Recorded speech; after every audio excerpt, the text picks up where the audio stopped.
We're talking. This is an NBC News special report. Here's Tom Yamas. And good day. We are coming on the air with breaking news. Just moments ago, NBC News has obtained a copy of the warrant used to carry out this week's FBI search of former President Donald Trump's Florida home. That warrant issued by the Justice Department provides at a garage sale. Plus, how can you tell if you're with a narcissist right now? And a Harry Carey hologram surprises Cubs fans during the 7th inning stretch.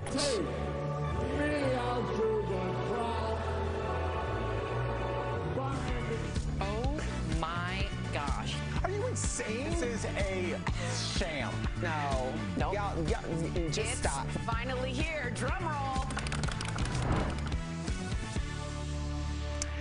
Welcome to DBL. So we do have a very sad update about actress Anne Heche, and I hate beginning the show with this, but listen, it's what all of you are talking about. We've been invested in the story. So according to her rep, Anne suffered a catastrophic brain injury from her crash last week, and she is not expected. Classified, and this is from the receipt of property, the list of things that the FBI said they took, which is signed by a lawyer for Donald Trump and by an FBI special agent. Among the list of things they said they took was a designation of documents called various classified TS-SCI documents. That stands for top secret, sensitive, compartmented information. That's a very high level of classification beyond top secret. What it refers to is information that's so secret that you can only see it if you have a need to know within the U.S. government. And then the FBI says they took 4 sets of top secret documents, 3 sets of secret documents, and 3 sets of confidential documents. There's also an attachment, Tom, that explains, it's part of the warrant that explains what the FBI told the judge they were seeking before they got there. And this has some very interesting language in it because it says that the FBI was seeking any physical documents with classification markings, along with any containers or boxes in which such documents are located. It also asked for information, including communications in any form, regarding the retrieval, storage, or transmission of national defense information or classified material, any government or presidential records created between January 2017 and January 20th, 2021, or any evidence of the knowing alteration, destruction, or concealment of any government or presidential records or any documents with classification markings. And lastly, Tom, there's another attachment in which the FBI describes the areas of the property where it will search and where it won't search. It talks about how Mar-a-Lago is a mansion with approximately 58 bedrooms and 33 bathrooms on a 17-acre estate. And the FBI says that they were going to search an area called the 45 office, all storage rooms, and all other rooms or areas within the premises used or available to be used by F. POTUS, the former president of the United States, and his staff, in which boxes or documents could be stored, including all structures or buildings on the estate. And the FBI went on to say they would not search, for example, rooms used by third parties such as Mar-a-Lago members and rooms otherwise not used by the former president. So it was a targeted search. They seized classified documents. They seized documents labeled regarding the president of France. And what's not in here, Tom, is any reference to nuclear material or any label of any kind that describes what these classified materials are. And that would make sense because the FBI is not going to specifically lay out the nature of classified documents. And Ken, the reason why you say that is because there's a Washington Post report saying that some of these documents could be connected to nuclear issues, and that was some of the major reporting coming out of the Washington Post earlier today. You know, Ken, as you were reading through this, and I understand you've only had a short amount of time to kind of glance through everything, and it's pretty detailed from what you've had so far. It sounds like there was a vast set of documents they were trying to get, but I think it's important for us to explain to the viewers that these documents were not the property of Donald Trump. They were the property of the United States government, correct? Well, that is certainly the theory of the prosecution and the theory of the FBI and the circumstances under which they seize these documents. I think the Trump team is arguing something different. They are arguing that the president had inherent declassification authority and was free to take any document he wanted from the Oval Office or the White House as long as he said it was declassified. We've spoken to historians and scholars about that, and they don't see much evidence for that point of view in the law. I mean, the president can declassify anything, but there has to be a record record of it. We're told there's a process and procedure, and particularly when it comes to highly classified documents, there's no precedent for a president taking these kinds of documents home. There are methods to store these kinds of documents. Former presidents who've written memoirs, for example, have had to go to secure facilities to look at classified documents. So you're absolutely right. According to the Justice Department and the FBI, these documents are the property of the U.S. government. And I guess the big headline out of all of this right now is that it is clear right now that the documents that the FBI obtained from Mar-a-Lago were indeed, lots of them, both classified and top secret documents. That's right. Not only top secret, but even a designation higher than top secret. Sensitive, compartmented information. That refers to some of the most secret documents in the government, Tom. All right, Ken, I want you to stand by for us for a moment here. I want to go to David Loffman. He's the former chief of the Counterintelligence and Export Control Section in the Department of Justice National Security Division. If you can, please kind of walk us through. You heard Ken's reporting there. What stood out to you? Well, Ken is reporting on the types of documents that the government is looking for as referenced in the warrant, and we can match that up with the reporting about what was actually retrieved, as the Wall Street Journal reported. What jumps out to me immediately, what I was looking for, was the references on the warrant to what statutes, the violation of which were the foundation for the seeking this warrant, for the request to issue the warrant on a finding of probable cause that crimes had been committed and that evidence of those crimes would be found at Mar-a-Lago. And to my, somewhat shock, although maybe we shouldn't be shocked anymore, among the statutes cited is 18 U.S.C. 18 is Title 18, which is the Criminal Code of the United States, Section 793, which comprises the Espionage Act and includes sections that I used to use to prosecute people who, retained unlawfully and disclosed unlawfully classified information defined as information relating to the national defense. It's the most sensitive kind of information at issue, and that was one of the violations that undergirds this warrant. They also cited statutes having to do with the concealment and obstruction of information. So it's a pretty powerful statutory foundation for this search warrant, and it's just really shocking to see it associated with a search warrant directed at a former president of the United States. And it underscores the alarm bells that went off at the department when they came to realize that the former president and his representatives were not being candid with them about having produced to the National Archives all of the classified information at Mar-a-Lago. David, I do want to go back, and I know this is your area of expertise, but a little bit of when you started was a bit technical, and I want to make sure we're walking our viewers through this. I want you to go back to that espionage part. Essentially, these documents could be documents foreign governments would want to get their hands on, or other nefarious bodies, possibly? Well, look, I'm not accusing the President of the United States of engaging in espionage. This is a statute that goes back to around 1917, but only some of its provisions relate to actual espionage. Others relate to the unlawful possession or retention of classified information whose disclosure could redound to the benefit of our adversaries or the detriment to the United States. But these are highly technical statutes. They are charged, 18 U.S.C. 793 is charged in the most serious kinds of cases involving the mishandling of classified information. So again, it just underscores the seriousness of what the government already learned and what it expected to find. And David, David, that's where I was going to with the question. Apologies if you didn't understand that, but essentially, there is no doubt in the FBI's mind, in the Justice Department's minds, that these documents were at the highest levels when we talk about secrecy, when it comes to both espionage, the secrets of the United States, how we deal with other governments. It could be a variety of things, but ultimately, they were incredibly sensitive. Well, we have learned through reporting that documents, I think it's the Wall Street Journal, documents classified at the top secret level, which is the highest level of classification, which were, in addition, SCI, secret compartmented information, were among those sets of documents found and removed from Mar-a-Lago earlier this week.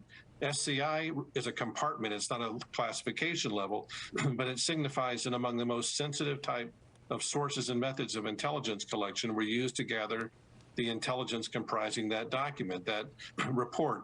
Oftentimes it is signals-related intelligence, electronic surveillance that the National Security Agency may engage in, for example. It could also sometimes involve human source reporting. These are documents that typically have brightly colored cover sheets that have to remain in a secure compartmented facility that only people with special credentials can access. These are not documents intended to be residing at someone's private beach resort. Yeah, near a pool house. Okay, David, we appreciate your analysis there. I do want to bring in our chief White House correspondent, Kristen Welker. Now, Kristen, I know you've been listening to all the reporting from Ken and some of the analysis here. President Biden has been very careful to comment on this. Most of the comments, of course, have come from the Justice Department. Do we know if the White House has been aware of this and they've seen these documents as well? Is there any comment coming? And, of course, there's the big political question, right? There was a risk by the Justice Department to go in there because already Republicans and defenders of the former president said the Justice Department really went out of bounds here and going into Mar-a-Lago and trying to obtain these documents once again. Well, great point, Tom. To your first question, we haven't heard from President Biden yet or the White House yet about the release of this search warrant, but I can tell you that they have not been commenting, and in fact, they have been going to great lengths to try to distance themselves from this process, from the search that unfolded at Mar-a-Lago on Monday. We have pressed the press secretary repeatedly about this, other top officials here within the administration, and they are just saying that they will not comment on an ongoing investigation, and that's really a part of the broader strategy here by the president to fulfill that campaign promise not to engage in the actions of the Justice Department, and that show that it is independent from the White House. So as a political matter, that is the strategy from this president and from this White House. At the same time, you talk about the broader political implications of all of this, Tom, and I think there are a few. On the one hand, if you talk to Republicans, both Trump supporters and detractors, they will tell you that this is a moment where, to some extent, some Republicans have been galvanized around former President Trump, who has continued to lash out at the investigation, at the Justice Department, at the FBI, accusing them of overreach, and that has to some extent galvanized some Republicans around the former president, including those who left him and stopped supporting him in the wake of January 6th. I'm told some are now coming back into the fold. You're also seeing all of this unfold in a week that has seen some really big wins for Democrats. Democrats poised to pass a major piece of legislation. In fact, just today, the president poised to take a victory lap to talk about all of this. And now, yet again, the oxygen being sucked up by his predecessor, someone who he may be facing again in 2024. So I think the political implications are quite significant. But when you talk about these documents, Tom, as a political matter and as a matter of national security, I've been talking to experts who say, look, it's really about that. While Americans might be sitting back and being confused about why is there such a robust fight and such a strong effort to retrieve these documents, it really comes down to that. They say this is a matter of national security. One more point I will make, Tom.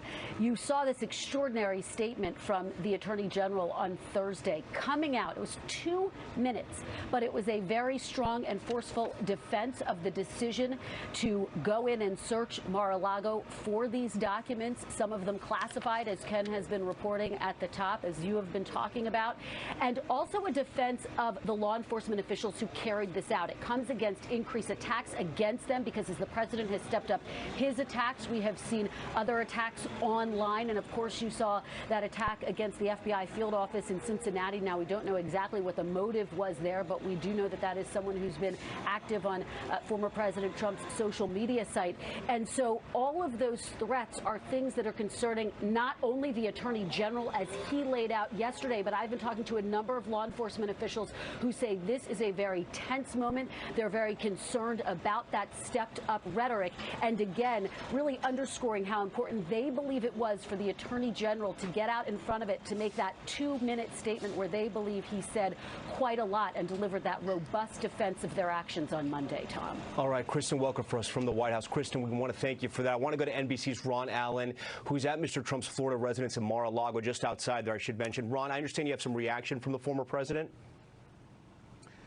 Yes, the former president has certainly been trying to take advantage of this moment. As soon as the reports were surfacing about what was in the documents from the Wall Street Journal and then from NBC News, former President Trump released a statement saying in part that, number one, it was all declassified, and number two, they didn't have to, quote, seize anything. They could have had it any time they wanted to without playing politics and breaking into Mar-a-Lago. Of course, we know that there was a subpoena issued some time ago that Mr. Trump apparently did not comply with. He says all they had to do was ask. He says the bigger problem is what are they going to do with the 33 million pages of documents, many of which are classified, that President Obama took to Chicago, something that he has raised on a number of occasions in previous days. Interestingly, today, the National Archives and Records Administration released a statement saying that it is in control of President Obama's classified and unclassified documents. They say that there are the 30 million documents that former President Trump is talking about are in a government facility in Chicago that they have control of, and the classified documents are also in a secured facility in Washington, to rebut former President Trump's statements about that. Beyond that, the president's spokesman issued a statement saying that the Biden administration is in obvious damage control. They call it a botched raid.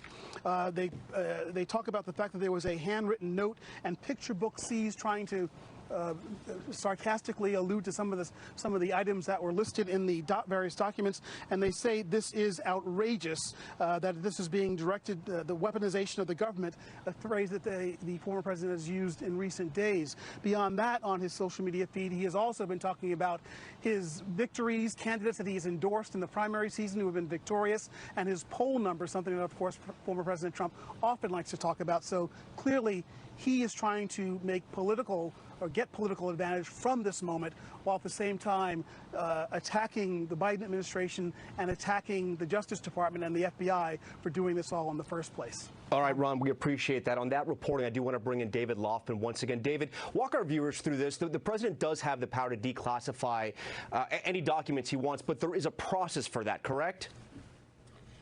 Well, yes and no. Yes, the president is the supreme original classification authority and has inherent constitutional powers, if not statutorily derived powers, to declassify information. But there are no executive orders or statutes or regulations that prescribe the mechanism by which a president of the United States should do that. There are executive orders that address how subordinate officials, up to I think the vice president, can declassify materials, but it's a very fixed, prescribed procedure. And I would imagine, of course, this is just a search warrant as to which the government had to establish only probable cause as grounds for a search.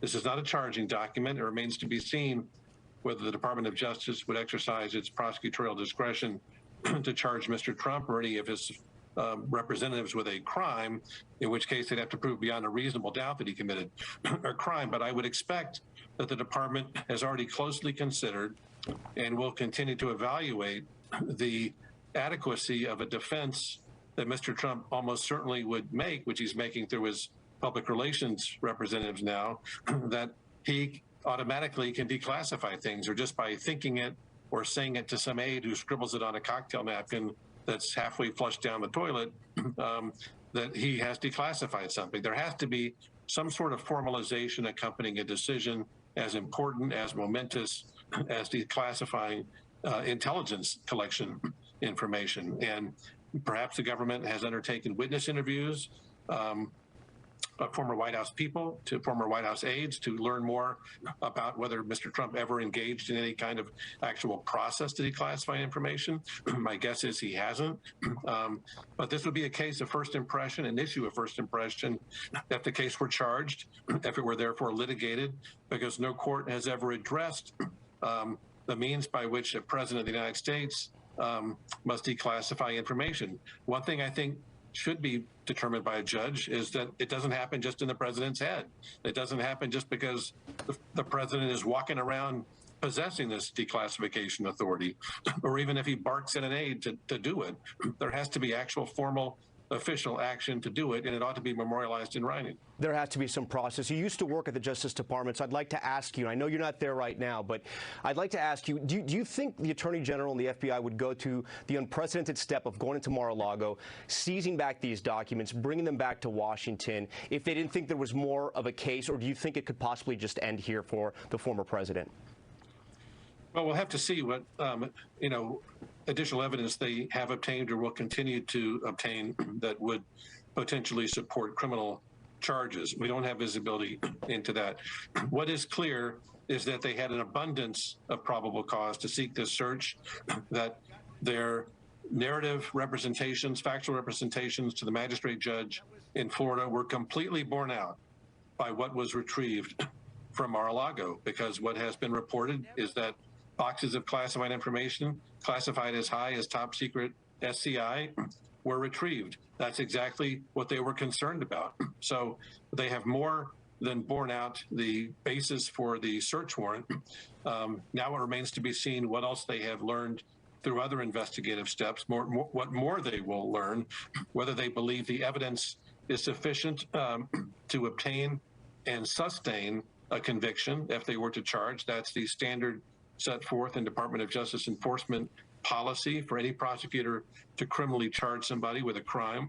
And of course, they'll have to take into account what kind of litigation risk they would have to face if they criminally charge Mr. Trump or someone close to him. What kinds of defenses could be raised? What types of legal arguments, like what would be considered a motion to dismiss an indictment, for example, on the grounds that the president possessed and exercised this declassification authority. So they have to consider all these things. These are very careful lawyers. The Attorney General is a former federal judge.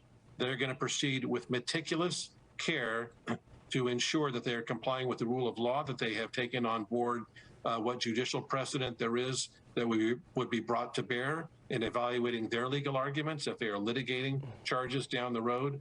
And we're just going to have to wait to see what happens next.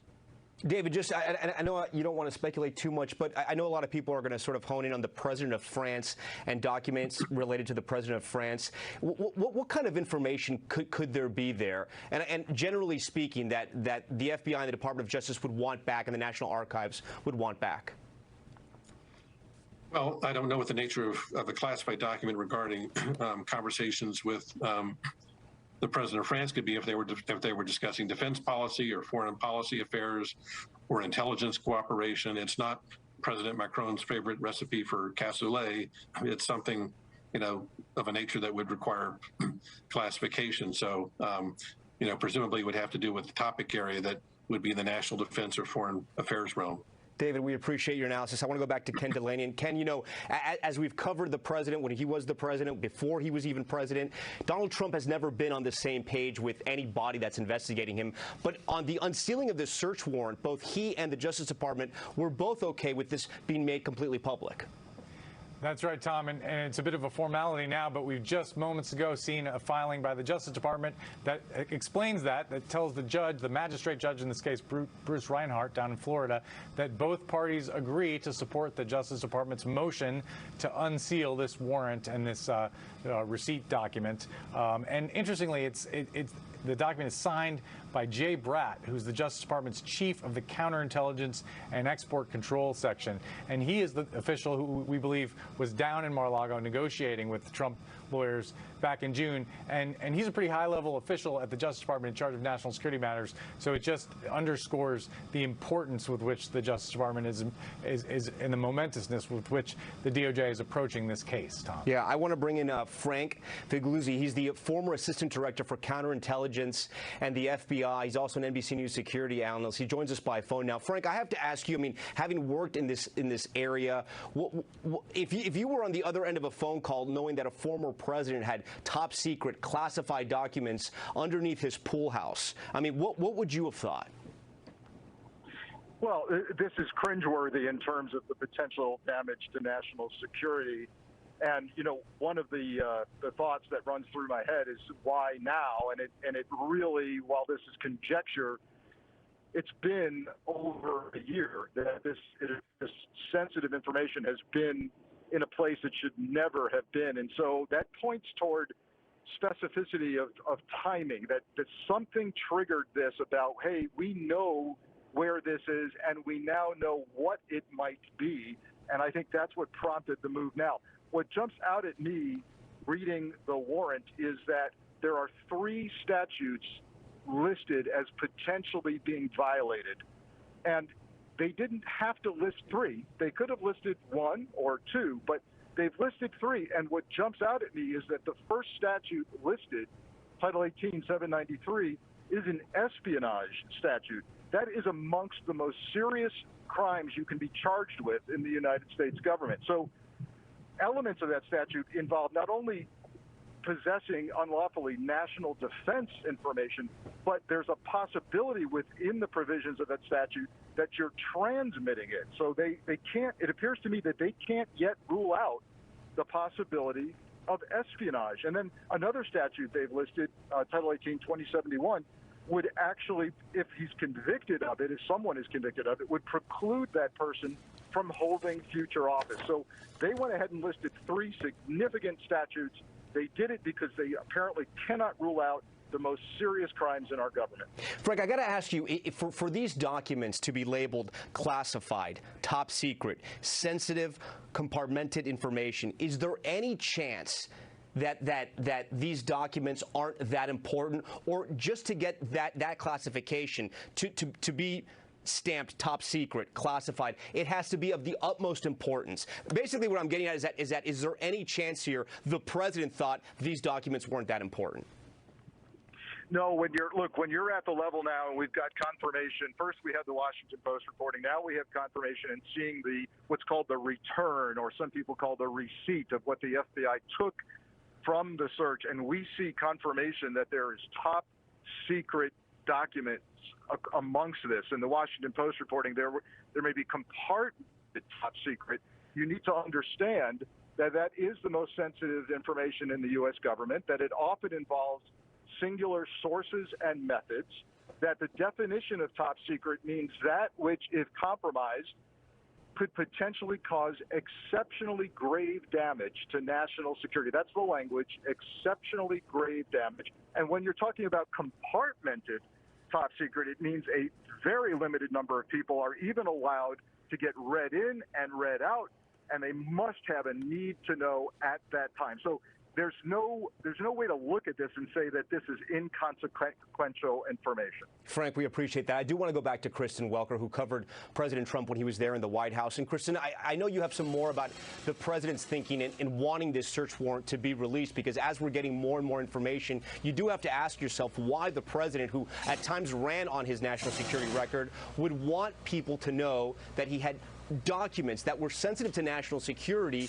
at his pool house in Mar-a-Lago. Well, that's right. And on Monday, when the search occurred, you'll recall that the former president essentially called on the Justice Department, the Attorney General, to release the documents. And what we saw was the Attorney General basically calling the bluff of the former president. So I am told, based on my conversations with those close to the former president, that he was huddling, had phone calls with his team of legal experts, attorneys overnight, and they weighed the pros and cons of trying to block this from being released. And ultimately, Tom, they decided that this was, politically speaking at least, the more, on its face, transparent move, given that he had called on the Justice Department to initially release these documents. And so at that point, to some extent, the former president was a bit boxed in. But that is why, essentially, we got that statement, that extraordinary statement, just before midnight last night. The former president saying, release the documents now. He's also, of course, called this a witch hunt, something that he used quite a lot as an attack line when he was here at 1600 Pennsylvania Avenue. To the question of why now, why did this search happen now, Tom? I heard you talking about that. You'll recall that the Justice Department issued a subpoena for these documents back in June. There was a big back and forth, meetings that occurred Several boxes were turned over, about 15, and then based on our reporting, we are told from a source familiar with the matter that someone who is familiar with these contents essentially told law enforcement officials there are more boxes here. You didn't get everything that's here at Mar-a-Lago. And so that was one of the reasons that really prompted this search that we saw unfold on Monday. Again, this unprecedented search, Tom. And so this has been a week that has rocked Trump world and certainly his inner circle as they've tried to navigate the very complicated politics of all of this and logistics of all of this, Tom. And again, it remains an open question how this will impact the decision that he has yet to make, whether or not he's going to run again for office, Tom. All right, Kristen, welcome for us at the White House, where it sounds like they may be doing some construction there as you are reporting. All right, Kristen, I want to thank Kristen and Ken and our entire NBC News team covering this today. That concludes our coverage. We'll have much more tonight on NBC Nightly News. For all of us here at NBC News, I'm Tom Yamas. Thank you for watching.